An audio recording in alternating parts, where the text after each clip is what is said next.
This live episode of Family Trips from Amsterdam was recorded in partnership with Airbnb. Hi, Bashi. Hi, Sufi. A very exciting episode today. Yeah, I really, I'm super excited for it. I was excited for it. It was exciting when it happened, and I'm really excited that it's coming out. Recorded in front of a live studio audience in Amsterdam and our old theater of residence, Boom Chicago, and multiple guests. So there's a real parade of friendlies in this episode. Yeah, and if you are usually a listener to the pod and want to get some visuals, they're more dynamic, I think, than our normal Zoom boxes. That's true, because we were all there in person together. Yeah. And some familiar faces. You're going to see our parents. Yep. The Ponkas. Yep. You're going to see Ike Barinholtz, who this morning nominated for Best Supporting Actor in a Comedy for his incredible work on The Studio. So congratulations to our dear friend Ike on that well-deserved honor. Yeah, Sal Saperstein. Sal Saperstein. Brendan Hunt is going to be there. Pete Grosz is going to be there. Andrew Moskos, who's one of the founders of our theater, is going to be there. And Jill Benjamin's going to be there. And I'm very excited for all of you to meet Jill Benjamin for the first time. If you haven't met her, she makes an impression. But it was cool. And, we were also cognizant of the fact that, it was in a theater. We had to turn over the room. It was during a comedy festival. But I think we could have gone longer with everybody who joined us on stage. So, enjoy. Family trips with the Myers brothers. Family trips with the Myers brothers. Here we go. It's really a pleasure to introduce two great comedians, friends, almost family. Please give it up for Seth and Josh Meyers.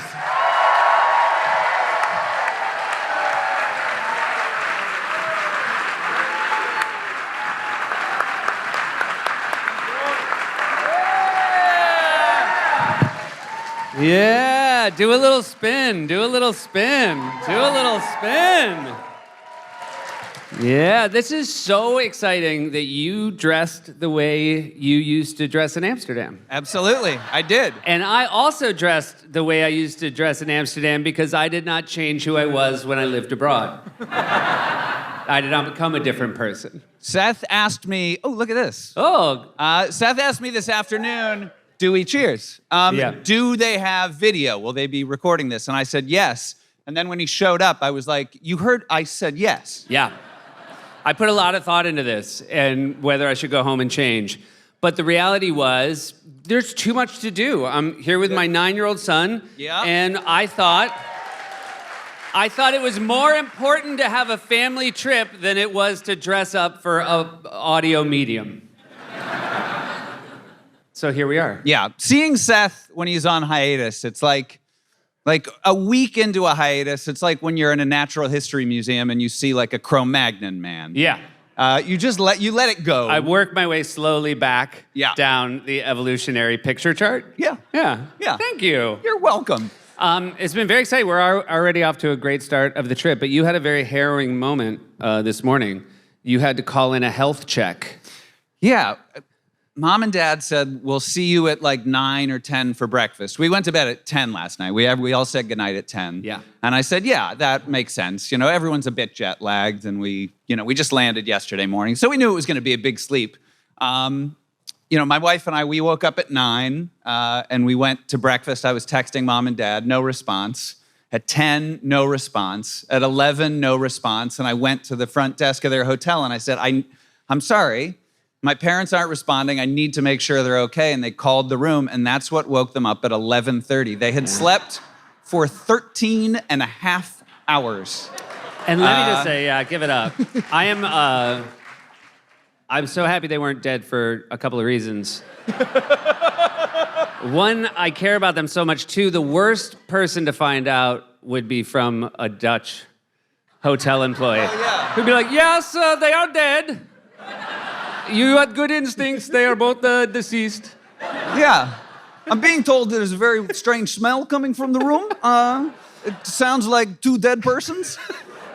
Go without saying we will provide a late checkout. I had a real, and again, we don't need to apologize for these hyper-accurate Dutch impressions. But we shall be doing them a lot. So I brought my son to rent bikes, and I had a real great Dutch customer service. Make some noise if you're actually Dutch in the room tonight.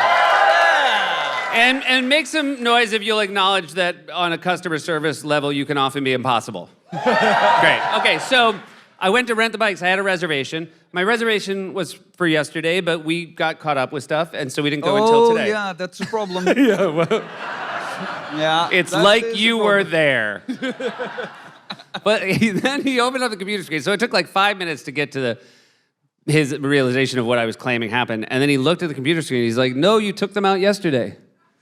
And I was like, no, we didn't. And he goes, yeah, it says here you did. And I'm like, but why would I be here? Like, what's the scam you think I'm running? That we're just coming every day, getting a couple bikes, selling them on the black market? Yeah, I don't know. That's your scam, sir. I don't understand it either. Yes, but very exciting. And also very exciting, took my son Ash, just had a Fabo for lunch. Ooh. Yeah. Fabo, not a sponsor. I want to stress, not a sponsor, because they told me they don't need it. Yeah. They're busy. But I will say a little heartbreaking. Went into the Fabo. There's one just a couple doors Real down. quick, just Fabo, for those of you who don't know, It's like a Dutch word meaning Michelin-starred restaurant. formerly coin-operated, but now you can tap with your phone food out of a wall. Yes. But now, I will say the one I'm at, not one morsel of food in the wall. It looks like it looks like the monkey room in 28 Days Later after they all escaped. Oh. Just like empty, and then you just go order at the front, which is a little bit, Yeah, that's what you don't want. No, that's like going to Benihana and they're like, we make it in the back now. Yeah. I want to get my food out of the wall. Yeah. But we still got some french fries and a hamburger. That's exciting. And he's still, how was it, Ash? Good. Good. All Good. right. Great. We want to shout out our sponsor, Airbnb. Shout out. Thanks for sending us here. They sent us here. They're a great partner. They've been sponsoring the show. My wife and I and my mother-in-law and my parents are going to go on an Airbnb experience to learn the history of Amsterdam through a beer glass. That's fantastic. Very excited about that. I feel like Ike also did that. Yeah. But there's so many. I was looking at like different Airbnb experiences they have, and there's private tours of art galleries. There's, bike tours to places that if you were just coming here as a tourist, you might not think to go. And there's a lot of great things there. And then you're staying at Airbnb. It's fantastic. It's really nice to have that neighborhood experience that we used to have when we lived here. And so, yeah, it's just been fantastic so far. And Ash and I feel like a real couple of Dutch bros. Yeah. Yeah, we're just crushing the Dutch brodom. Again, I'm just so excited about the outfit. Are those actually, I know the jacket's new, but are the pants old school? The pants are vintage. They're my vintage. And my wife keeps telling me I need to get rid of all these pants. Sure. And I say, if I get rid of them, she suggests I should donate them. Yeah, but I and say, then no one wants them. And if I donate them, they're just going to end up in the trash, and that's just too sad for me to bear. So I keep them, and I wear them, and we're times all like this. celebrating it. We are all celebrating it. And so I guess the theme song, we're going to play the theme song now, which might be just a musical style the farthest away from the music you used to dance to in that outfit. Yeah, sure. But just while we play the theme song, can you dance the way you used to dance? Sure. All right. Yeah. Cue the song. Chips.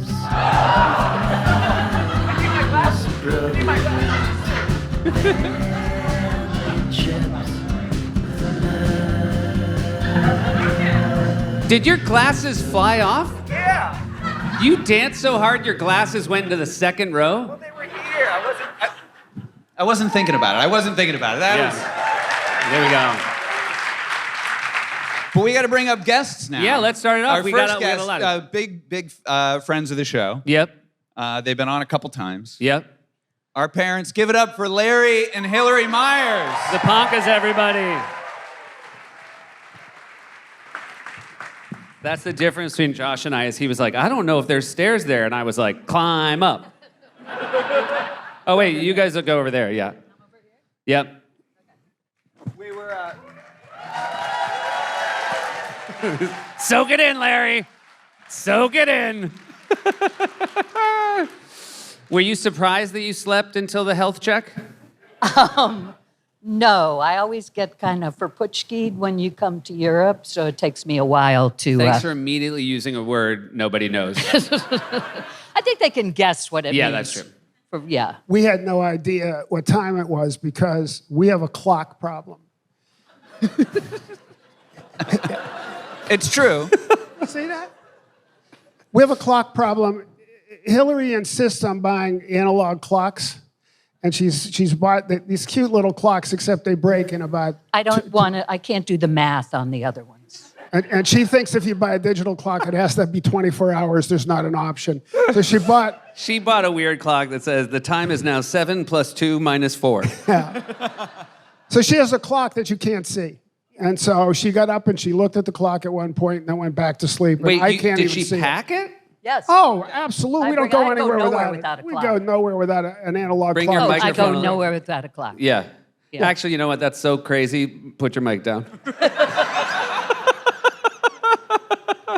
In 2025, that is the least valuable travel trip.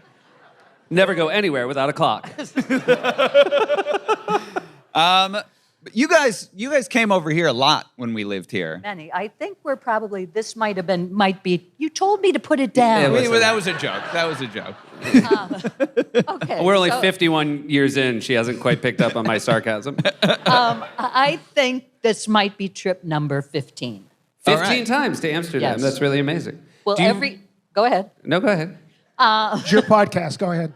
Well, every time that you two were here and we were all alone back home, we came over for Thanksgivings. Yeah. And then I used to come spring breaks from my school job. I would bring my family over here. And then medical emergencies, I of course came. Oh, yeah.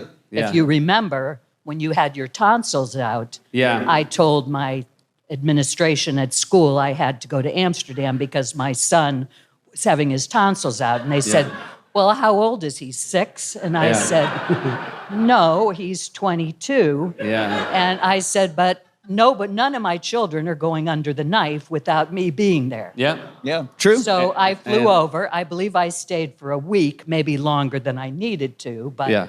I was definitely needed. I was touch and go. You were. So when I go to the hospital the day after your surgery, what do I see but some woman in the bed next to you getting out of bed wearing a thong? Now, I'm not a big thong fan. I like them pretty much. It's been one of the more divisive issues in your marriage. And I thought a woman should have a right to put on regular underwear when you're in a hospital with Yeah. a man in the other bed that is not your husband. Mm-hmm. Yeah. I think So- for some women, a thong is their regular underwear. Oh, Yeah. It can't be. It can't be. No. I will No, just no, no. say that it was truly. Again, I went to the doctor 100 times before I was 22 years old with either strep throat or bronchitis, and they gave me medicine and sent me home. The second time I got sick in the Netherlands, they were like, we're going to take out your tonsils because you're just going to keep getting sick. And so I had truly one of the great experiences with the healthcare system here, and I can't say enough about it, and yet all my mom can do is talk about this thong. Literally 28 years later, she's like, the thong, though. Yeah. But there was the other part, which is where you lived. And the Dutch, I don't know whether you realize this, they're not big on ice. Yeah. Like getting a drink with ice. And all he needed, because he kept running a bad fever and he wanted ice in his, and there was no ice in the apartment they were in. Right. So Josh used to strap a garbage can, A little trash can. little trash can on the back of his bike and bike to Boom, Chicago, fill it up with ice, come back, Yeah. and bring it to his brother. Yeah. And every morning, I used to have to take the sheets off his bed because he would sweat through them and take them to a coin-operated... What are we doing here? take them to a coin-operated laundromat. I guess it's a lawn. Are they called laundromats here? The podcast is called Family Trips. Not clock problems or thong complaints. Well, it was a trip for her. It was a trip. It was a trip. So anyhow, Yeah. it all worked out perfectly. Do you remember There was the first hotel you stayed at. You had a lot of love for. Hotel Washington, Yes. the best. The thing I remember about the Hotel Washington, it's not far from the museum plain, is that Seth, who's, as you could see when Josh helped Hilary up the steps and Seth didn't move, he's a little bit more blasé about creature comforts for us. And so he went with some friends from Boom Chicago to check out hotels. And he went to see this hotel. And he said, do you think this is going to be all right for my parents? And his colleague said, I don't know. Are your parents homeless? Yeah.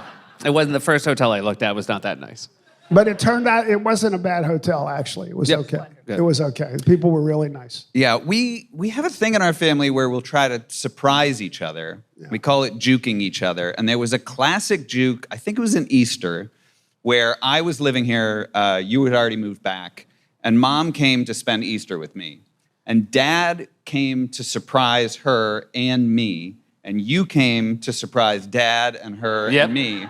And we would always meet anytime like people would land and they'd take a nap, and we would always eat at the Palladium restaurant on the Leidzer line. The Palladium salad is an excellent salad. Yes. It was sort of just like a rolling series of jukes. You came to meet me and we were having lunch, and then Dad came and you were so confused, and then he came and everyone was confused. Yeah. And it was fantastic. Fantastic. I would say the worst part about that, and I'm going to guess for you, Dad, is the difference in how excited she was to see me after. Because she was like, for her, it was like, I got away from Larry. Stalking me like a You were like a Lifetime movie character. Yeah. You don't leave my house.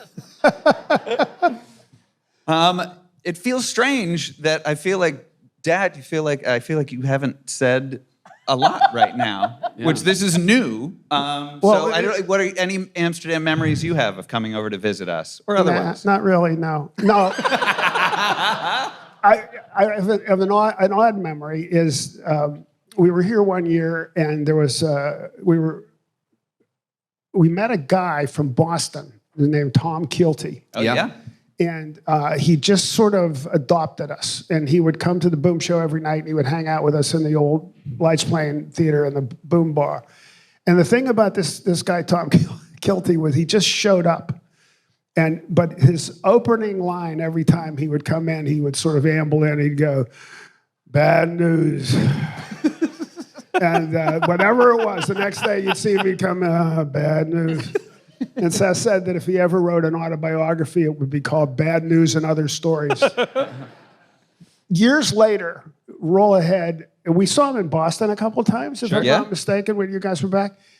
I'm watching 60 Minutes one night, and Steve Kroft is doing this thing about old buildings in Boston, and he's walking down this old street, and this guy, Tom Kilty, walks out of the building. He looks, Steve Kroft. Bad news, dude. But he was such an odd character that we met here. You were on the boat with Mom and her sisters and our grandmother. Yeah. I feel like that's an iconic story. Yeah, well, I mean, it's sort of a two-parter, because also your brother was here, Uncle Kurt, and your sister Alex and your Uncle Kurt smoke a little weed. I've never known you to smoke any weed. But we're on this boat, it's just us, and Alex has a joint, and you take a pull of this joint. And one. And our grandmother Addie was probably in her 80s at the time, and you just were convinced that Addie was very cold, and we had to get the boat back to the dock. And you kept saying, Addie's cold, we should go, we gotta get back, and Addie kept saying, I'm fine. But you were insistent, and it was just like, it was a bad go of it on the weed for you, and it didn't seem like it mixed well for you. No. It's a terrible side effect when you smoke weed and your loved ones get colder. But then cut to, we went to the Kokenhof. I had rented a 12-passenger van to take these, my mother. Beautiful tulips at the old Kokenhof. Beautiful tulips, and, a great thing for the older set to do. And Addie, I think, really appreciated it. And we were about to get back in the van to drive back, and Kurt had the rest of a joint. And you had a little bit of that, and I was very worried with how it was going to go. But I had the cassette tape of the Rolling Stones' Hot Rocks, which I feel like was like hit so well for you and Kurt, and you guys rode up front with me, and you were singing and dancing and playing the drums on the dashboard, and I was like, oh, maybe weed does suit her. So here's the last time she smoked pot. I mean, in college and all that stuff, yeah, that's a long time ago, though. So we're at a New Year's party with some friends, just the four of us. And I go to the bathroom, and on the back of the toilet is a big candle and a roach on the top of it. And I know that these guys had college-age girls, and they had had a party the night before. So I bring this roach out. I go, hey, look what your girls left. They say, oh, good, it's New Year's, we'll smoke this. And pot's so different than we remember. And so we each had like 2 hits on this joint, and we were messed up.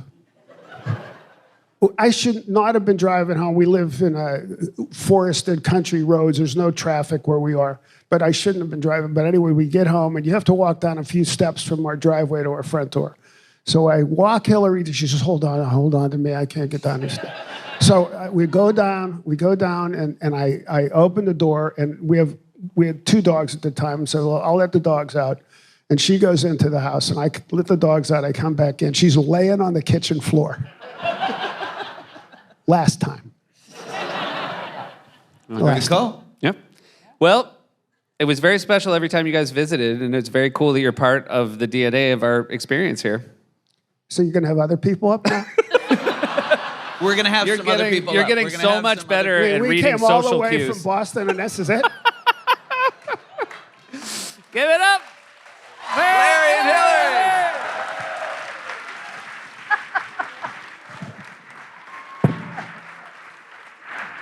And just because we're going to keep things moving, please give it up for our next guest who's going to join us up here, Mr. Brendan Hunt.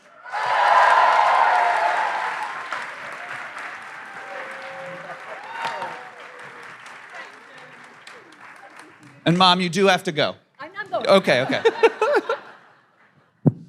Brando! Goedemiddag. It's so good to see you, buddy. You.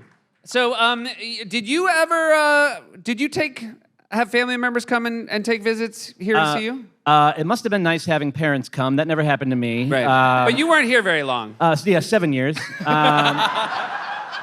No, that's not true. My mom did come once on the way out the door. But before my mom She came when you were leaving. She was like, I didn't want us both to be here at the same time. basically, yes.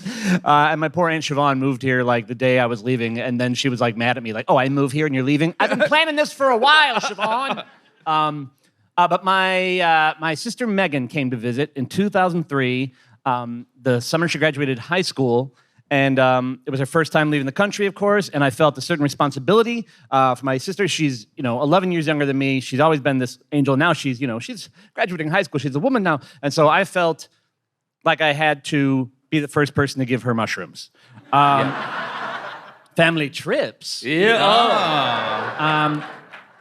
The groan was appropriate. But of course, if you're going to have your sister here in the Netherlands and you're going to give her mushrooms for the first time, you have to take her to Efteling, which is what we did. Yeah. Lovely titters of anticipation there and excitement. Good. For those who don't know, listening out in the ether, Efteling, best amusement park in the world. Yep. Better than Disneyland, better than all of them. Not corporate at all. All like just like No elves IP. and fairies. No IP. No. Yeah. Nobody IP. wants it. Nobody wants it. Every year, Efteling's like, somebody want to make a movie with any of these creatures? People are like, no. No. No. How are we going to have a screen that can hold long neck? No. Screens go the other way.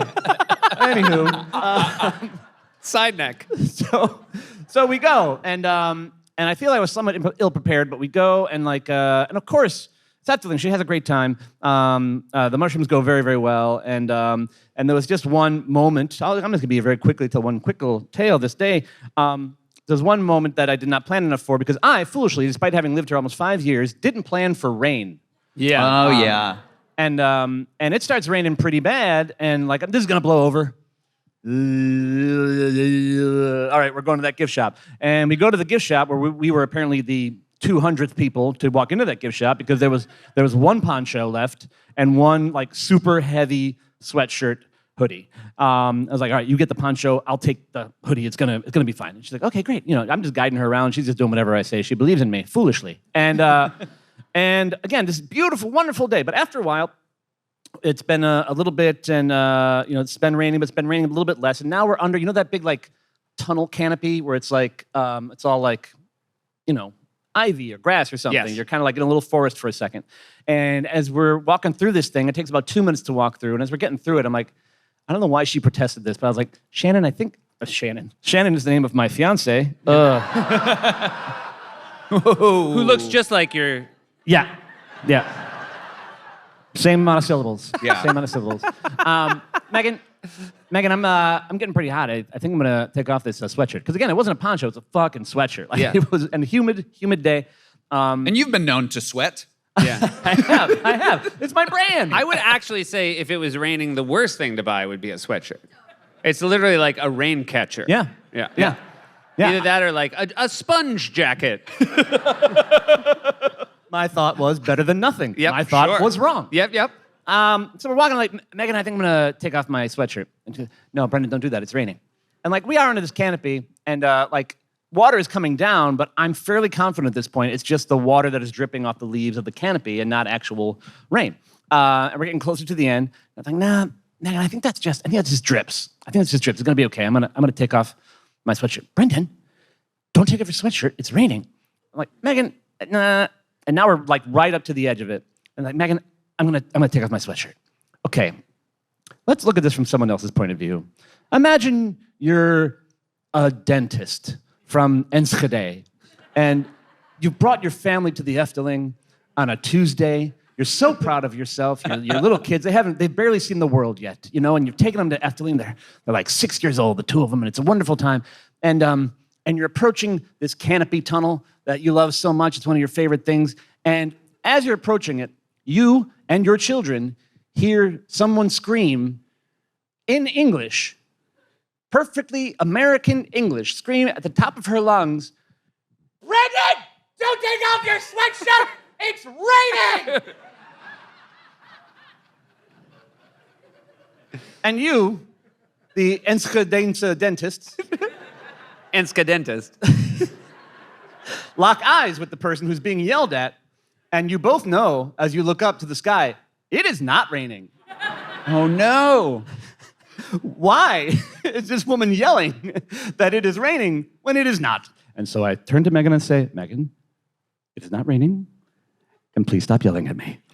And I go throw the sweatshirt in the garbage. Family trip. Family trip. Family trip. Thank you, Brando. I will say one of my favorite bits is one time one of our fellow cast members, I won't say who it was maybe overserved at the theme park and was just lying in the lawn. And Jordan Peele, our friend Jordan Peele, was doing a bit where he was pretending to be a Dutch child standing over him. And he kept saying, Meneer, you cannot sleep here. Meneer, this is a park for children. Again, I won't say who it was, just kept doing this. Trying to wave him off. I did, the first time I came, you were living here and I came to visit you, and I went for a bike ride to Oudekerk, just on my own. And I was riding home and it started raining, and I just got under this tree and I was like, I'm just gonna wait it out. And sort of the line of the rain kept coming in and creeping in and creeping in. And then there was like a bug on my chest. And I was like, just stay there, bug. We're gonna be fine. And I had maybe smoked a little weed. And the rain just kept encroaching and kept encroaching. And eventually, like, I was holding my head that was just dripping water, but this bug was safe. But I was really, it was a bad scene. It was a bad scene. I was waiting it out. Waiting out rain's not always a great idea. The bug's like, is this guy gonna fucking move or what? Jesus. I'm trying to get away from this rain. The worst thing about getting caught in the rain is if it was due to the fact that you wanted to go to Oudekerk. Yeah, well, I enjoyed Even myself. the sign at Oudekerk is not worth the trip. You're the best. This was a pleasure. Thank you for coming. I'm looking forward to spending the next couple days with you, buddy. It's gonna be a blast. You just got here. Yeah, 2 hours ago. I'm so tired. Yeah! Brando! Family trips! Give it up for Brendan Hunt!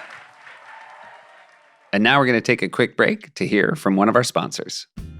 Family Trips Live from Amsterdam is made possible by Airbnb. We hope you're enjoying this special live episode from Amsterdam. It truly was a family trip. Hey, Bashi. Yes, Ufi. You know, I reminisce back on our magical trip to Amsterdam. One of my favorite things was being in a beautiful apartment right on a canal, a lived-in apartment, an apartment with nice home touches. And every morning, we had a beautiful back patio, Pashi. And we'd go out there, and Ash would eat his granola and Greek yogurt and ask me if he could watch Iron Man 2.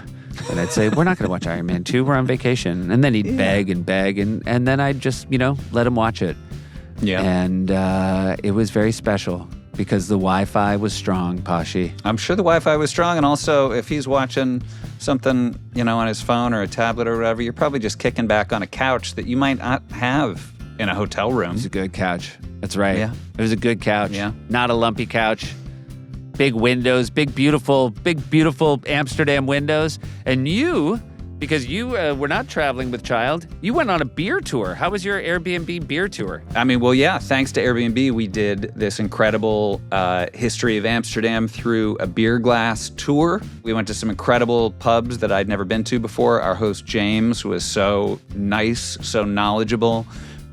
He truncated the tour a little bit because it was so hot and it was just me and mom and dad, so we cut out some of the walking. We just hit the highlights, and I really appreciated that flexibility, and huge thanks to Airbnb. Check out an experience for your summer travels and explore a new city like a local at airbnb.com/experiences. Here we go. And now, you met him earlier, but coming to the stage, Mr. Andrew Moskos. Andrew! Very exciting. It's so happy to be here. Thank you so much for having us. It's so great to have everyone here. Again, it's like the old days. I love it. You were not on the original run list, and then you talked your way into it. Said, I got a real good family trip to share. I got a good story. It's All short. right. Wait, Seb, well, you don't have to be short. Set the scene, though. Is it about here, or is it about elsewhere? No, it was a trip that happened recently. I've always loved going to amusement parks. Efteling, of course. Yep. But also the American biggies as well. My son Finn and I are going to go to Epic Universe in the fall. Nice. Also for Halloween, so we get the horror nights at the same time. So we're very excited about it. Finn and I love going to amusement parks. So we were at Disney World in Florida, and they had this new ride, Tron. We were very excited, but it's so busy that you can't just get in the line for Tron. You can't even buy your way into Tron. You got to press the button at the right time at 7 a.m. to get a ticket, to get in the queue. And we tried and we couldn't get it. And we're like, oh, fuck, we flew here, actually, for one of the reasons to ride this ride. They've got one more time at 2 o'clock. We tried, 2:00:01. The tickets are all gone. You can't pay for it. There's like, they offer you $35 a ticket. It would be two for $25 a ticket, $50 to ride. I'm like, fuck, I'll pay $50 to ride this thing now if there's no other choice. Those are all sold out as well. So we're like, oh, we can't get on this Tron ride. How disappointing. Finn is like, let's go sneak on. Okay. Attaboy, Finn. And now I'm going, that is an impossible task. There is 0% chance that we can sneak on. No, we're going to do it. Let's see what happens. And I'm like, okay, Finn, let's go sneak on to Tron.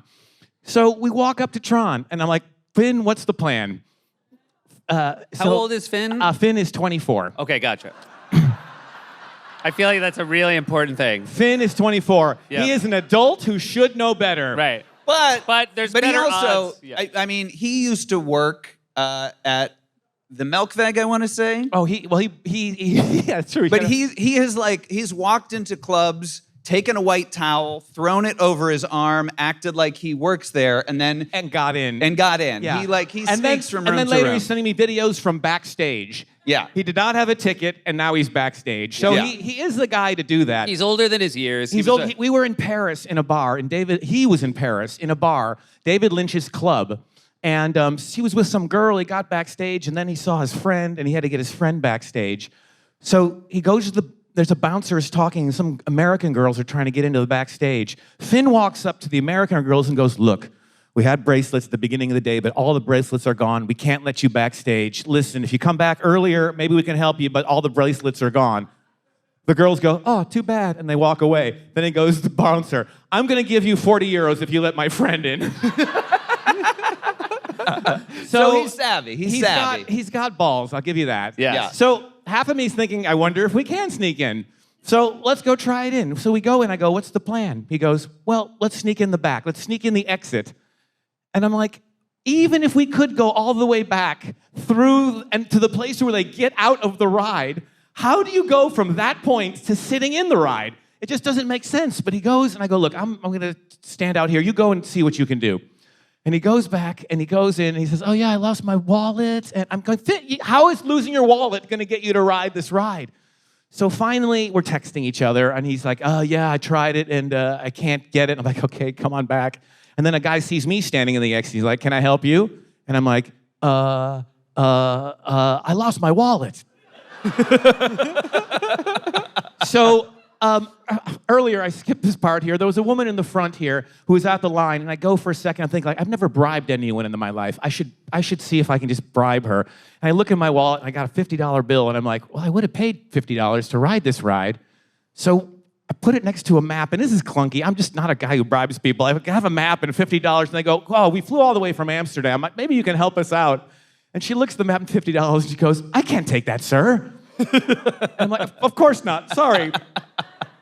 So flash forward, I'm on the outside, and the guy's there. He asks me what I'm doing. I say I lost my wallet. He goes, oh, well, let's see if we can find it for you. And, We give free rides to anybody who loses a wallet. oh, my God. So he goes into a room, and this is where they would go, and he comes back, oh, yeah, we don't have it there. Hold on, one more place we can look. And he walks me outside, and I realize he's going to go to the front of the line where the lady that I just unsuccessfully tried to bribe and ask if I lost my wallet. And she's going to go, not only do I not have his wallet, but this guy. Okay, so then I look at my phone. I go, oh, I got an app for my son, and he found the wallet. Oh, thanks so much. Thanks so much.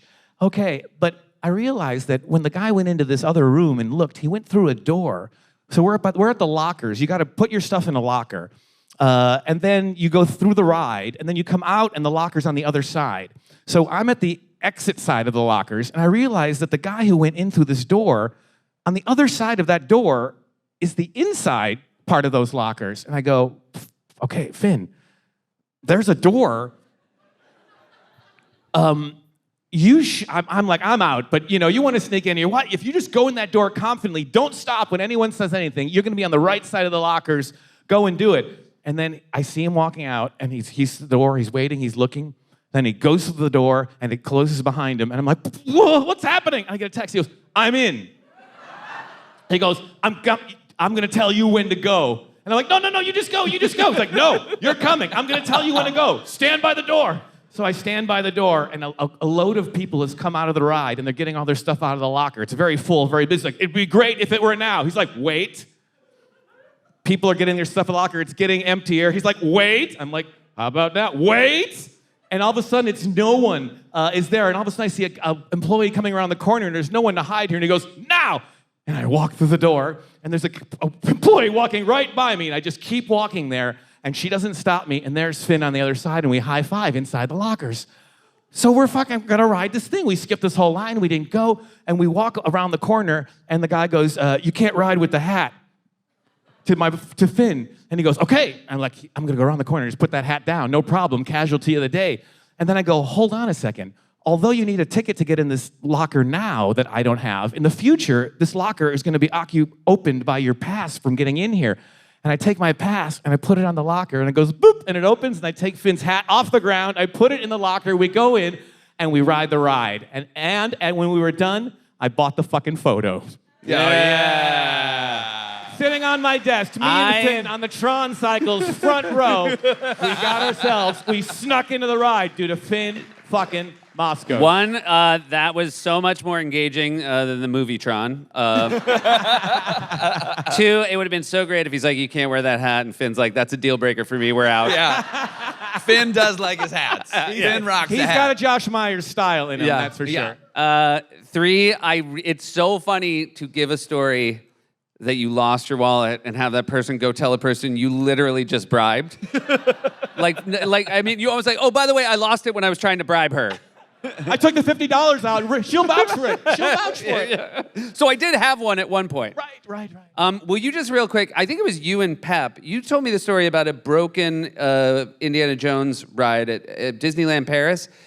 I remember there was a ride and a guy dressed like Indiana Jones had to like go climb up a thing because the ride was stuck. And as you told it to me, oh my God, neither of you remember that you guys both started singing the Indiana Jones theme song while like a teenager in France dressed like Indiana, and the whole line started singing along with you, like dun dun dun dun dun. Well, like I was like going to get something that had stuck on the ride. I don't remember that story, but I love a story where I'm the hero and make people sing. It was probably somebody else, but for the purposes of the pod, it was you. No. We do drugs at amusement parks. It's very possible it was us. Thank you for your story. Give it up for Andrew Moskos. Andrew Moskos. Coming up next, I mean, one of our all-time, one of the best we've ever known, Miss Jill Benjamin. JB, everybody. There's only one JB.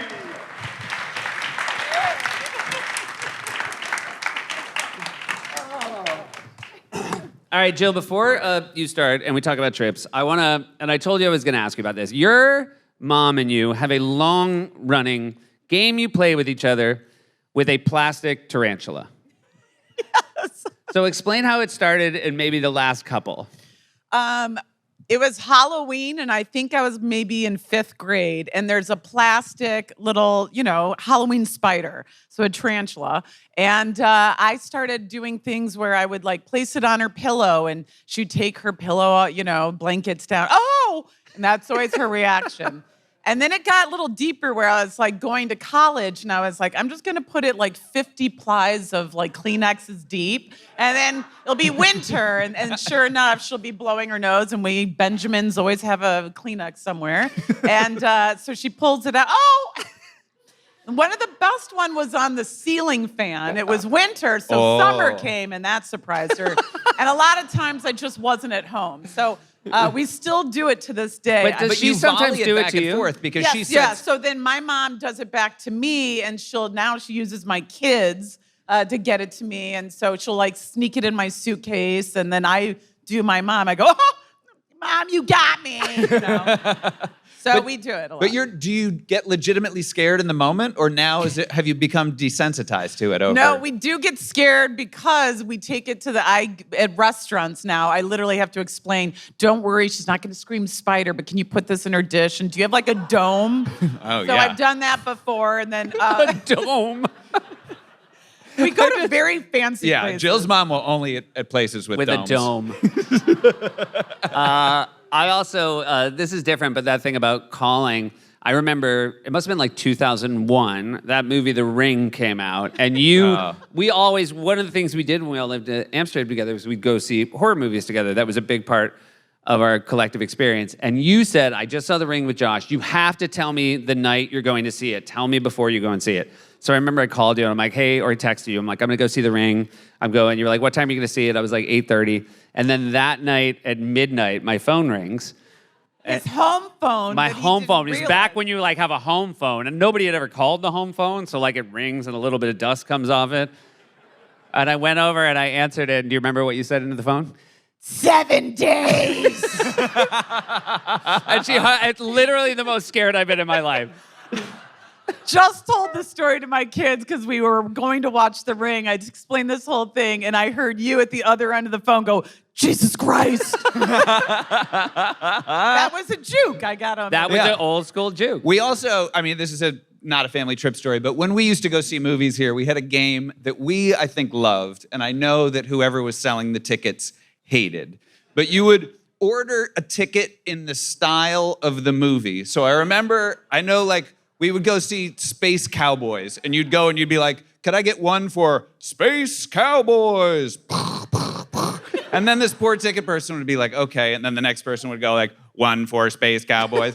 And we would always order one ticket at a time. Yeah. And then like the 8th person would walk up to the counter like,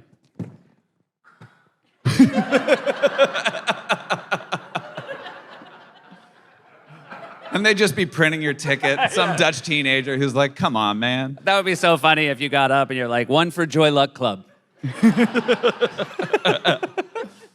Well, going back to juking with the spider is that the time that I got juked the biggest was Hillary was mentioning about the tonsils coming out. And so my guy friends know that I like gross She called the things. doctor and they're like, can you just, he won't be freaked out. Replace one of the tonsils with this spider. Well, my mom actually wrote you a very detailed note because you requested to be a part of the spider gag. So my mom wrote a note going, it cannot be placed in a place where it'll get lost, stolen, or thrown away. And so Seth called me up and he goes, do you want to come and see my tonsils? And I was like, ew, who do you think I am? I'm a lady. I'll be right over. So I came over and I remember being grossed out and you put it in Tupperware and I was opening it, you warned me and you go, they're really black. And when I opened it up, it was a spider. It was really good. It was a joyless note from your mom. Like, it's such a fun prank, and then the letter really was like, you mustn't put it into... I'm like, oh my God, this is so not fun. When my parents actually came to visit Amsterdam, I remember it was a beautiful time. I couldn't wait to show off Boom Chicago and all my friends. Seth and I have done our show, Pickups and Hiccups, in Edinburgh. Yep. And it was such a fun time. And whenever you're there, I mean, I never dated the Dutch. I love you, Dutch, but there's not a man for me. I mean, it just didn't work out. I like sense of humors, but... Yikes. There was that one guy. Guess I'm not getting laid tonight. There was that very Nordic looking Dutch guy that you like. Evo. Yeah, He was- Evo. One You of like the reasons... Evo. Yeah. He One of the worked in reasons... Horeca. One of the reasons Jill couldn't and shouldn't date Dutch people is she's never not butchered their name or where they're from. The only Dutch I know from living here for 1 year is "Mijn Nederlanders is niet zo goed." Yeah, no kidding. My parents came to Boom Chicago. I could not wait to show them off. And my best friend, Kara, happened to be visiting on her little stint that she had in France. So as we were all there, we walked into Boom Chicago, and all of a sudden I was like, and it wasn't the spider, but it was a guy that I had hooked up with in Edinburgh who decided to surprise me. Now, don't surprise people if it was a one-night hookup. In fact, in Edinburgh... By the way, I love that the whole first 15 minutes of this interview with you is how much you love surprises. And then all of a sudden, just a 180 on surprises. Not when you're not excited about it, Yeah, right? yeah. Right. So the guy is there, and when you hook up with someone and then months later they look a little worse... Well, there's nobody you want to have around to witness that than these people. Yeah. So I used to think he looked like Matthew McConaughey, right? He Yeah. kind of had a little bit of a But wavy then we hair. all thought he looked like the dad from Alf. So he shows up and it's an awkwardness of hey, Mom. They're like, how did you meet him? I was like, And this was a guy that I had purposely tried to get to an alleyway to make out with. It was no big deal. Didn't go further than that. But so we do Just real quick. Yeah. My kids are here. Okay. Yeah. But, and again, what happened in the alleyway is not interesting to me. Trying to Nothing. That's the problem. But trying to trick someone into an alleyway, just real quick, what are the 3 steps for that? Is something glittering there? Did someone trap a magic coin in an alleyway?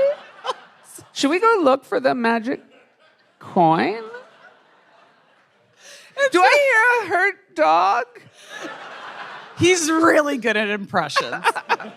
And really, really pretty accurate. So this man is there, and we do our show, and after the show, it's called schmoozing. You go out, right, and you just start talking to people. So this guy, he comes out, and he comes up to us, and I'm like, God, not only is that long hair, it's not working for me, but his fly was down. And I was like, oh, God. That's why you got to wear pants like this. No fly. Yeah. The only bad news is it's just easier to pee yourself. So he walks up, and I've got Seth and my best friend Kara, and my parents are like, all right, we're going to go back. And so they go back to where they were staying. And so it's me, you, and Kara. And this guy says, so long hair, fly down. And he goes, do you want to see a magic trick? And he had been traveling around Europe since I saw him last doing magic. And I was like, oh, sure. He goes, I'm just going to go to the bathroom real quick. I'll come back and I'll do that trick. And then I looked at you and I said, you can go ahead and go. And you go, no, I'm staying for this. I'm going to stay for this. So he comes back out of the bathroom and he's like, all right, does anybody... And it came back out, his fly was somehow twice as open. He comes out with a pack of cigarettes. And I was like, oh, now he's going to smoke. You got to still wait for this trick. And he goes, I'm just going to go grab a... And he just throws the cigarette box out and it just starts levitating. I mean, it was just a really incredible trick. He's doing his hands around to show there's no wires or smoke and mirrors. I mean, it was really, really cool. And then we realized how he did the trick was that he went to the bathroom to put the invisible string behind his ear and attached it to the box. And then Seth leaned in and goes, you know, the real magic would be if you went to the bathroom and came back and your fly was up.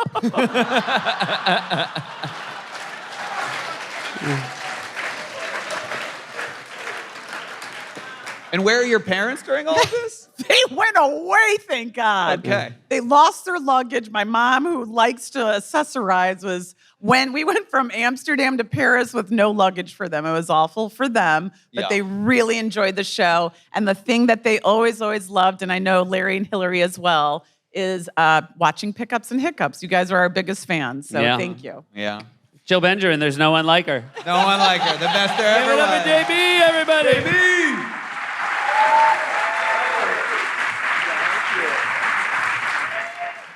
This next gentleman not only was a Boom Chicago performer with us, but was in a fraternity with Seth and I at Northwestern University. Give it up for Mr. Peter Grosz.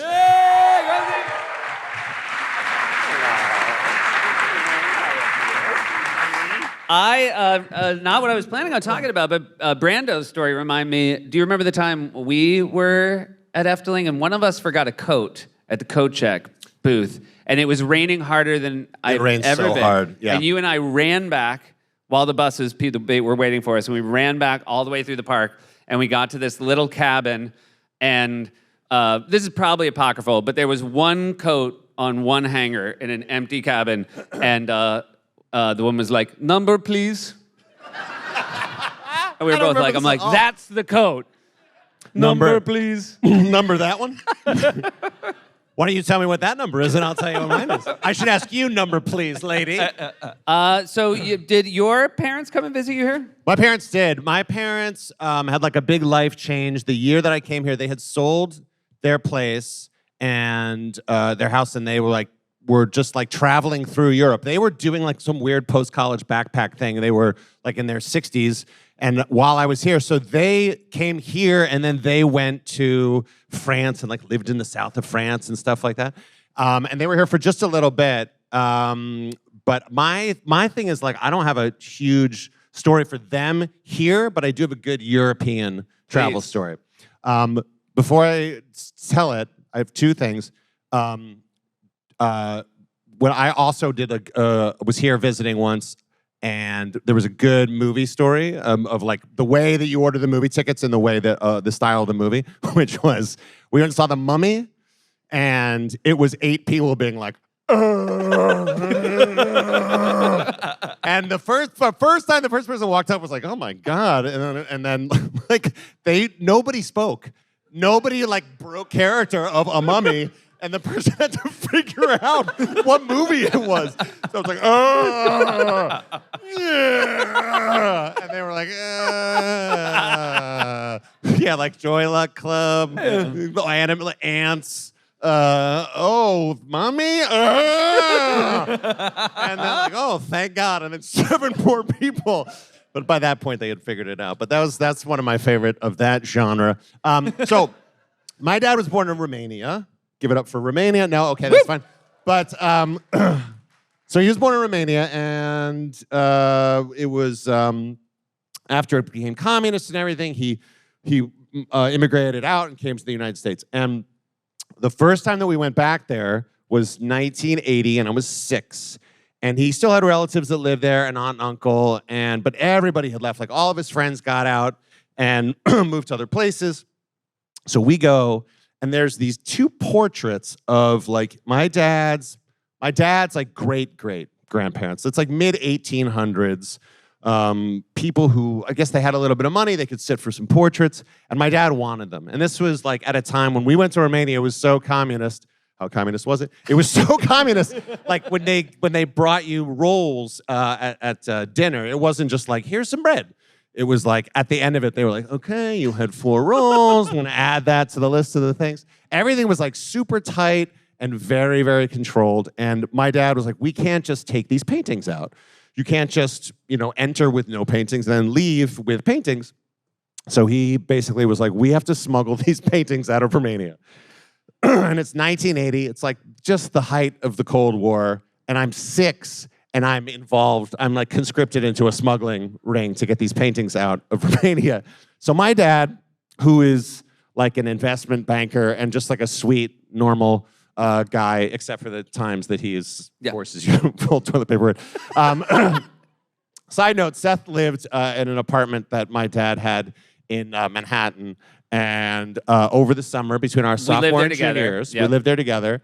And my father and mother, like it was his cousin's apartment, and he got himself on the lease because of rent-controlled rules, where you're like allowed to have a very, very cheap apartment, and it was a beautiful location right near Central Park.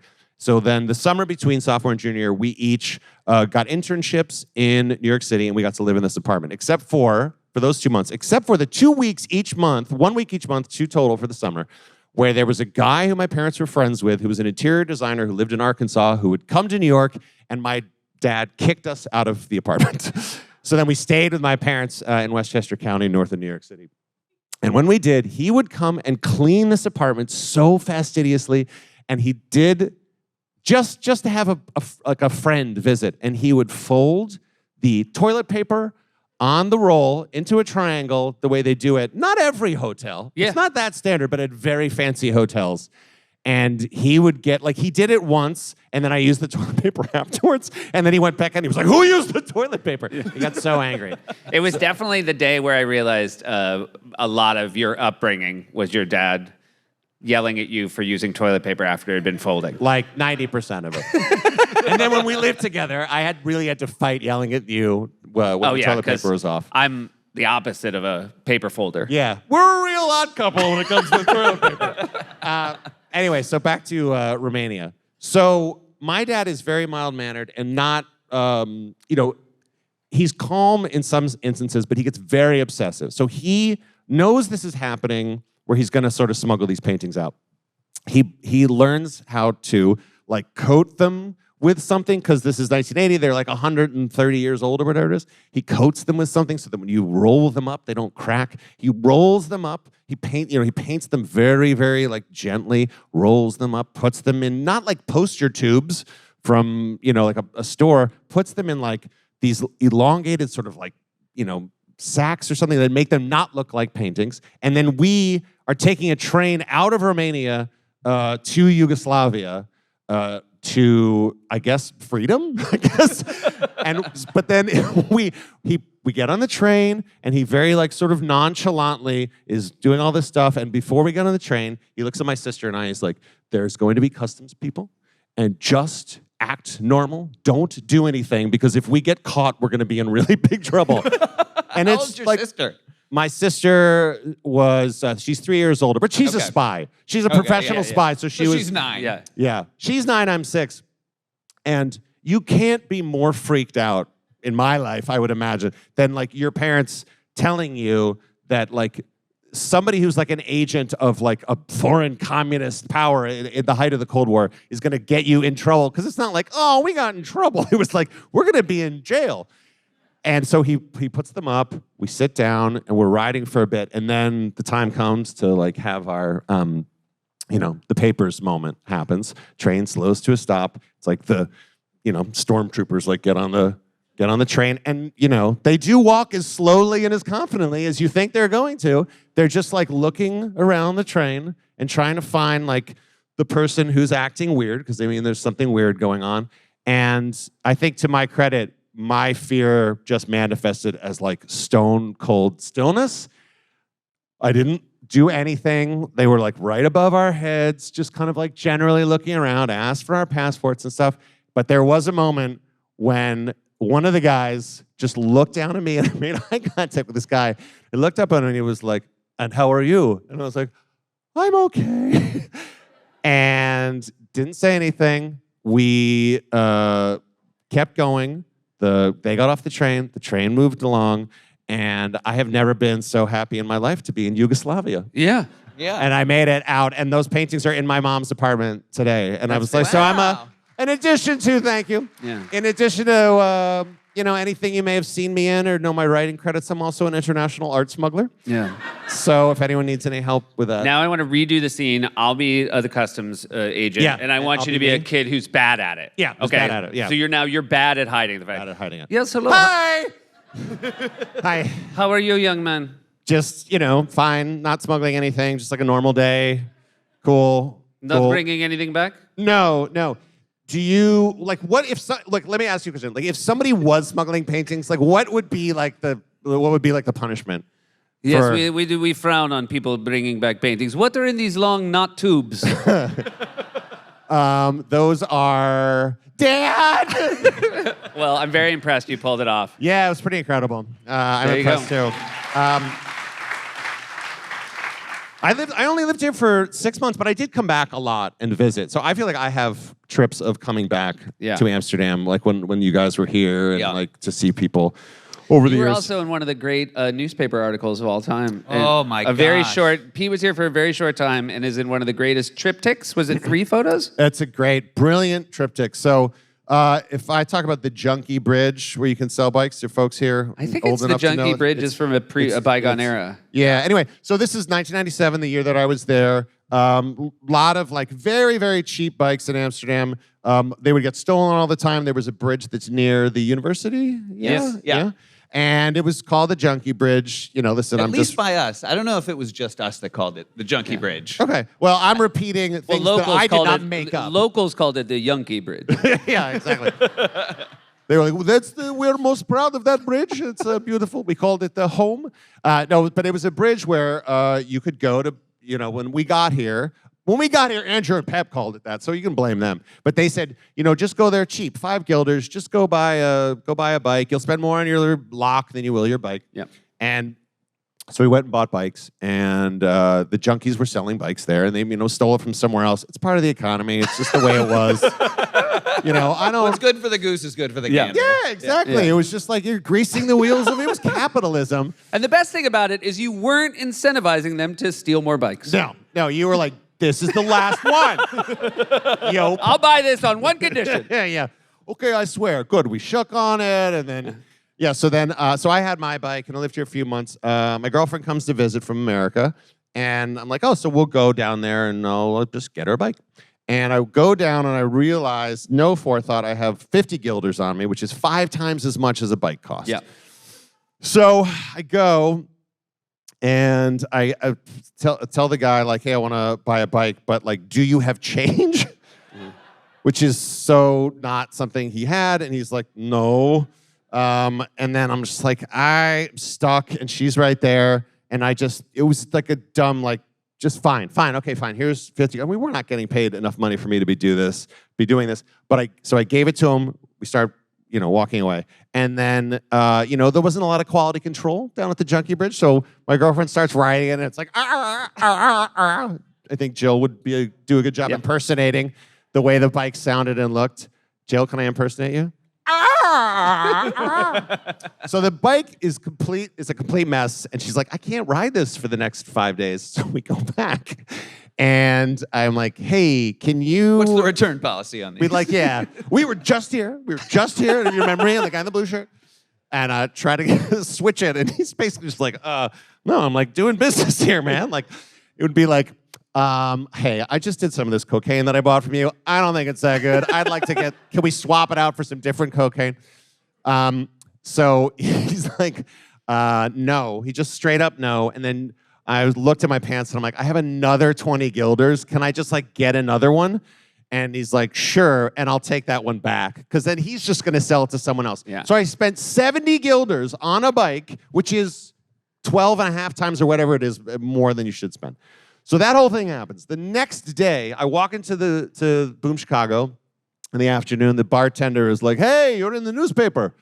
And I was like, what are you talking about? And he's like, you didn't see Het Parool today? And granted, listen, like Jill, I didn't learn Dutch this year. I wasn't reading Het Parool. Like, whoa, what's going on in the Dutch parliament? And so I look at the paper, and it is like a full expose about like what's going on at the Junkie Broeg. They must have used the word junkie. And it's 3 pictures. It is me walking up to the guy, me handing him money, and then me getting on the bike. It was like the perfect thing. The best would be if the inside was the other 3 pictures of you trying to return it. Yeah. And there's like a second story of like, American tries to return bike to Junkie. Junkies are a problem. Americans are stupid. And I will say, yeah, exactly. At least there's no junkies, but he's a complete idiot. But they also, I mean, they pixelated out my face just barely. And the guy was like, hey, that's you. Yeah. And you know, like I got like crazy ass bow legs. Like like my body is very specific, even with the pixelation. But it was like the perfect crime. You But of called course, Het nobody Parool. cared. You were like, you gotta unbow my legs. Yeah. They're like, sir, we tried. It's not possible. But I'll bring my parents into it. I told them the story. They did not laugh. They did not find it funny. I think my dad was more disappointed about the economics of it. He was like, you spent 70 guilders on 2 shitty bikes. He's like, I tried to teach you the importance of this when we were smuggling paintings. Yeah, exactly. I don't even care about those paintings. It was just to teach you a lesson. Thank you, Pete. Yeah, it's great thank to you. see you, buddy. Give it up for you. Grosz. Love you.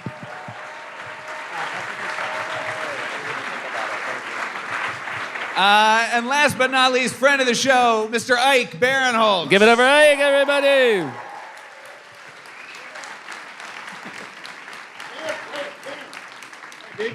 What do you got there? What are you drinking there? I hope the rave was good, Josh and Seth. I hope you had a good hike. Hey, Hey, real quick before we start. Yeah. I want to thank Airbnb Thank you. for hooking you guys up with this. Thank you. It sounds great. Yeah. Yeah. I paid for plane tickets for Yep. me and my wife and my kids. Yep. We're staying at a hotel. Yeah, well, that's, that but I'm it's like, also it's paying cheap, right? for. Oh, it's really cheap. Yeah. So I'm going to be funny and interesting for the next 10 minutes in good faith that we will figure the financials of this out. Okay, great. We were at the Groot Milk House today, the Groot Milk House. and Big Milk was your nickname when you were in Amsterdam. I love it when they call me Big Milk. Hey, I'm sitting next to your son, and he turns to me and goes, "What's a thong?" So I Did you showed show him the him- did one you show I'm him wearing. something? Yes, I told him it's okay. Sometimes men wear thongs. Yeah.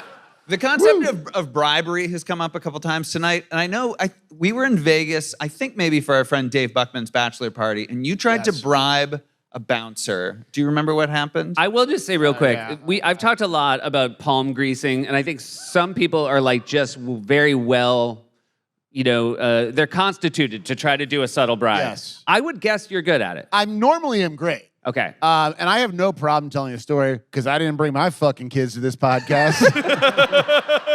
And they will never hear it. Oh, in that case, Jordan Peele was talking to Ike in the lawn. I didn't know they didn't come. No shit.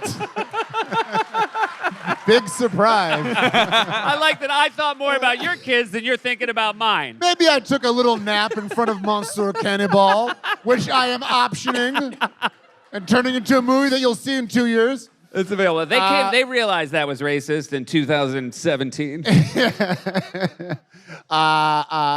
But it sounds fancy, Monsieur. Yeah. We were in Las Vegas, and oh man, the story is so fucking embarrassing. We were in Las Vegas, and we really wanted a drug that would help you dance, perhaps. Okay. And we couldn't get that.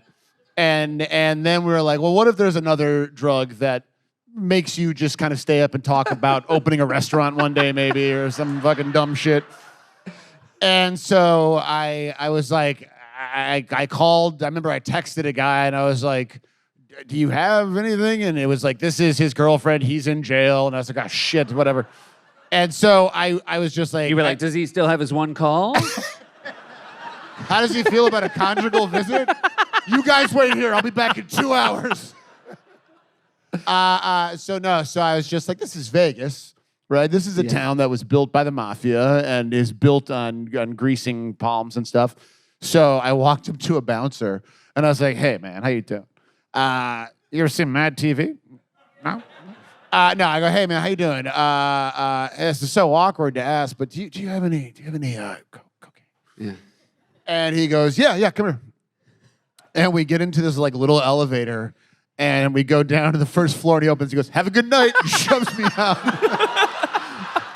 But I think you also, because I think you gave him $200 or $300, because then when we found you again, you were like, I just gave that guy $300 to be mean to me.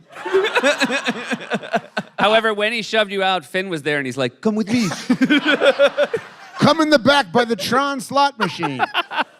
By the way, Carice reminded me, we're talking about movies and movie bits and stuff. We have to shout out Joe Canale. Yes. Who would do this bit every time we would see a movie, which is we would all go in and after we did our stupid like Space Cowboys, we would get our tickets and we would sit and he would like lag behind and he would go and get like a large bucket of popcorn and then he would enter the theater and he would walk past us. If we're like sitting here, he would walk past us and go to the front of the theater. And he his already popcorn shooting in the sky. He naturally has the silhouette of a Muppet. Yeah. He does. He was So like it a looked like Muppet a Muppet came in late with a thing of popcorn Muppet and couldn't. gate. Yeah. He never wanted to eat the popcorn. It was only to throw it in the He, air. he did it. We went to the Tuchinski to see Star Wars: The Phantom Menace. Yeah, we Yeah. were very excited. Yeah, Little did and we know. it was a packed theater with lots of children, and he did it, and the theater just exploded. People were like, "Oh my god!" Yeah. It's really good. The other bit that never took off that I always enjoyed is there used to be a Grosz commercial before this was every good, movie, yeah. and we'd all buy Grolsches, and Josh invented the game that you would try to pop your Grolsch. At simultaneously. At the same time at the pop. It was very cool. Yeah. And it was great. And a lot of times, like, there were a lot of commercials, and Yeah. you would really want to open that beer when it was cold. Yeah, But you'd yeah. wait for it. And then there were a couple times when you'd hear other people doing it. But Yeah, you would get like an echo in the theater, and people would be like, "Oh, these Americans that's a are good fucking idea." losers." You know, I didn't like them when I was behind them in line for the mummy bit, but I really They're don't like slowly them winning now. me over. They're so impressed with their little games. Speaking of, we played our children in baseball today in Fondle Park. Yeah. They beat us. They beat They us, did. yeah. It was 7 very to 6. embarrassing. It I was, also think I threw my neck out. Yeah. yeah. damn Mine it. was already thrown out. So. Oh, God. Being old is cool. Hey, look at you guys. I don't think you guys look alike. Okay. Okay. I don't. All right. You're the one. Yeah. I Do think you you think- look like a Jewish orthodontist in upstate New York, and you look like you were born on a fjord. It's like a different thing. I've always said this. Yeah, This is yeah, not yeah. new. And so which of those two is handsomer? You still haven't said which one of us is handsomer. They're both handsome. One of you just might be more prone to stomach trouble. I mean, listen. I was gonna tell a story like when my parents came, but I think I might have even told that on family Yeah. trips before, Yeah. where we smoked. Short story short, my dad smoked weed for the first time, did not handle it well, freaked out. Next night, my brother, we were all going somewhere, and he whispers to me, "Hey, I can't ride a bike." And I remember this like kind of hot Dutch woman we were with goes, "You can't ride a bike?" Very emasculating. So that's that story. I'm gonna tell. Real quick, your different story. dad smoked so much weed that he said, I'm going to quit being a lawyer and be an actor in L.A. And it did work. It took him about 15 years, but he did it. I'm going to tell a story about our friend Dave Stassen, who's Yeah. like a brother to Yes. us. Yeah. When he came to visit us one time, visit me, he didn't really know you guys, but he and my other best friend, Brian Green from Chicago, were coming out. I was so excited to see them, and The day they were coming in, this young Dutch lady who I was friendly with was like, I'm going to the beach with some friends. Do you want to join us? And I was like, yeah, sure. So we go to the beach, and I'd never been to a Dutch beach or a European beach before. And I was not prepared for what happens there. Titties. All right? So listen. Guys, everyone calm down. We're all of the older generation. The amount I wish your daughters were here right now. I know. I'm so glad they're Just as a not. buffer. my I really am God. like, oh, he's not joking. Oh, dear God, we wouldn't have closed with Ike if we knew he was coming alone. So this girl and her friends take their tops off, and I'm just like agog. Like I'm older, and we come from a generation where like seeing any kind of breasts live. I still to this day, I'm 48, and like if my wife is changing, I'm like, oh. Like I'm like, it's like they're great, and you love them, and we love them. People are saying it more and more. So we're sitting there, and they're topless, and I'm just like trying to be cool, like staring at the fucking whatever Nordsee. Nordsee. Yeah. Nordsee. Yeah. You guys say it. Still got it. It's got the best beaches. They're famous. So and they're like drinking wine, and it's so cool, and they're so topless, and like I just didn't put on any kind of sunscreen or anything, because I also in my mind I was like, sunburn in Holland? What? Yeah. No. So we take the train home, and the train ride, I'm like, man, it's really hot on this train. It's like cranking the heat, and we had 2 shows that night. My friends were coming in. It was a big night, and I get back to our apartment. I think I was living with you over on Don't Tell Me 3, 2, 1. Shh, I can't remember. What was it? I couldn't tell you. Yeah. That. Hudson Boom. Yeah, Thank boom. you, Saucy. Can you say boom when someone gives it to you? Always. I'm always pumping the brand, pumping the company. So I take a shower, and I get out of the shower, and I am like a lobster. I am bright red. I look fucking crazy, and I feel horrible. I feel so bad. And my friends come to the first show, and I'm feeling really bad. And I walk out on stage playing Jerry Springer. This was a very smart show we were doing, by the way. I'm playing Jerry Springer, and I come out, and I look like people just start laughing when I come on stage. I'm like way past the color of your shirt. I look awful. I'm sweating. More like this. It's just bright, very jarring, and my skin is like puffing up a little bit, and it really sucks.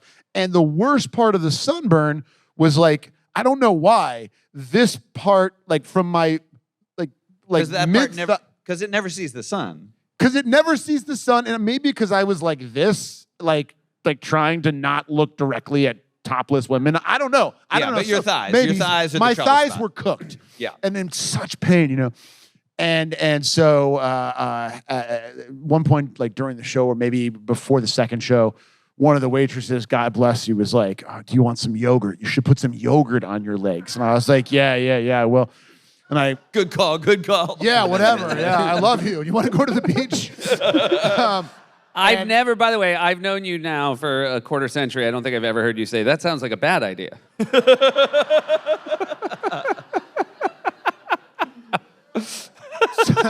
So I go backstage at one point, and I'm just like, I'm in such pain, and I sit in a chair, and I pull down my pants, and I'm like, I have yogurt over like all over my thighs, and I have like ice cups that I'm rolling on there. I'm just going like, ah.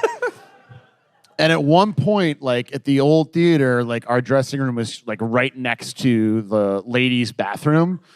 And so I have my back to the door, and some audience member thinks this is the bathroom and comes in and opens it as I'm like, no pants, going, with white cream shooting about. I'm like, oh, God. And she was like, oh, shit. And she walks out, and then I saw her. I was like, oh, no. And so then I get up. I'm like, It's a common cure. I should have been like, I have sunburn, but I didn't. I was like, the bathroom's next door. Ever fucking heard of knocking? And so then I clean up, and I go back on stage, and I always just wondered, like, when I came on stage, like, what did she say to her friend? Like, oh, I saw him masturbating backstage moments ago. And so then my friends were like, they came to the show and they're like, are you okay? And I was like, no, I have to go home.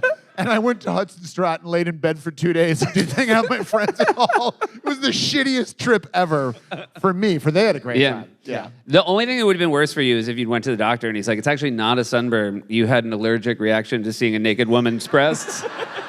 And you have to never look at him again. And you Kill me. Kill me. You got to do assisted suicide here, right? You took advantage of their loose euthanasia policy. You're the only 31-year-old ever to do this. Thank you so much for sharing one of my favorite Ike stories. You're the best, buddy. I love family trips. Ike Love Boom Barinholtz. Chicago.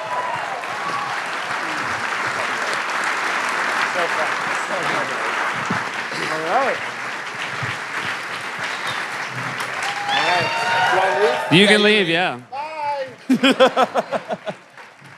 It's really funny that Ike said, do I leave, considering he was the 7th guest. No, they all stay. Do we do some final questions? Yeah, should we do some final questions? So Yeah. we usually ask final questions to our guests, but we've asked a lot of them the final questions. So Josh is going to ask the final question, and I'm going to point to a random audience member to get their answer. Yeah. Okay? So here we Also, go. I just want to say, did anyone get hurt by my glasses? Did I hurt? Okay, all right. It has been a concern of mine throughout this entire show. I'm very sorry. I cannot stress you how little I thought of that.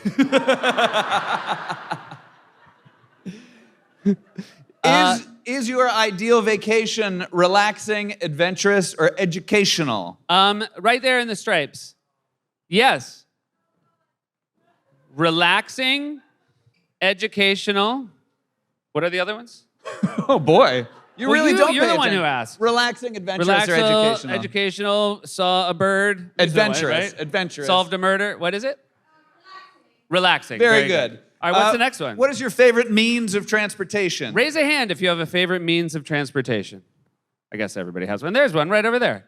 Just yell it out. Train. We love Train, trains. love it. Who also loves trains? Yeah. Trains. We need better trains. If you could take a vacation with any family, alive or dead, real or fictional, other than your own family, what family would you like to take a trip with? Come on, somebody raise a hand if you're going to yell one out. Who? The Meyers family is a good pick. Meyers, bring your own clock because we don't share. Do you have one? What's your pick? The Full House family. That's a good one. Got another one? If you had to be stranded on a desert island with one member of your family, who would it be and why? Yeah. Yes, right there. Your dog. Your dog. That's my mother-in-law That's sitting your mother-in-law sitting next to your wife. Yeah, and she's going to take her dog. Also, I think, how many dogs do you have? I 4. would- Lola, so you, right? In your head, you just picked a favorite of 4 dogs. It's Lola. Lola the dog. It's You knew it Lola. was Lola. Yeah, I knew it was Lola. Sorry, honey. Yeah. And someone who's from an obscure place that thinks that their obscure place would make for a great vacation destination. Aruba. You're from Aruba. Aruba? All right, I think Aruba has a good reputation for a vacation destination. Anybody from someplace that they feel like has a bad reputation for a vacation destination that they think would actually make? Yes. Brazil. Again, I think people want to go to Brazil. I want to go to Brazil. Jersey Shore has a Oh, bad yeah. reputation, but it is genuinely a good place to go on vacation. Good family vacation. All right, anybody else from a weird? Yes, right there, sir. Nigeria. All right, Yeah. that's good to hear. If somebody was going to go to Nigeria for a family vacation, where should they go? Calabar. And what would we experience in Calabar? They What's that? eat dogs there. Okay, you didn't say that. Okay, we'll put the first 2, and then Yeah. we'll put Ike saying they're topless people at the beach. We'll just edit it in. I think that's all we got. Hey, everybody, it is so wonderful for us to be home with our Boom family and to do a family trips here. Thank you so much for joining us this afternoon. Thank you, guys. Thank you, Sophie. Have a great one, everybody. Good night.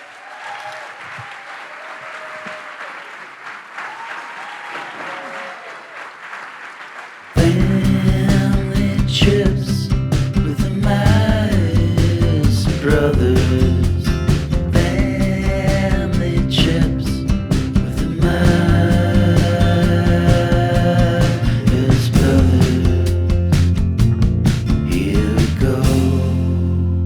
This live episode of Family Trips from Amsterdam was recorded in partnership with Airbnb.